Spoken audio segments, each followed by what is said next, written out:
আসসালামু আলাইকুম গাইস, উনি হচ্ছেন আমার ভাই। আজকে 3 দিন চাকরির জন্য ঘুরতেছে, কিন্তু চাকরি হচ্ছে না। জুতা ক্ষয়, কিন্তু তার মন অনেক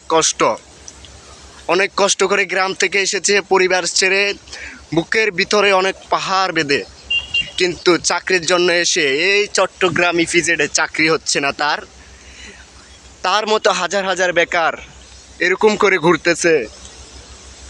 কি হবে তাদের?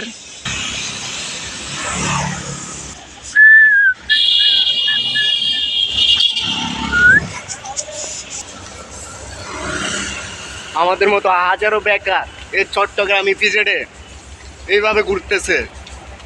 এখন হয়তো খালি দেখতেছেন, এটা হচ্ছে শূন্য এলাকা। এখানে হালকা পাতলা লোক আসে, কিন্তু 8টার পরে এত লোক আসে বলার বাহিরে। কি বলবো আপনাদেরকে, বুঝাই বলতে পারবো না, আমার এরকম ভাষা নেই। আমি হাঁটতে হাঁটতে আমার জুতা পুরো ক্ষয় হয়ে গেছে, তারপরে চাকরি হচ্ছে না। এখন দেখা যাক, আমরা আবার কালকে আসবো। আজকের জন্য সমাপ্ত করলাম।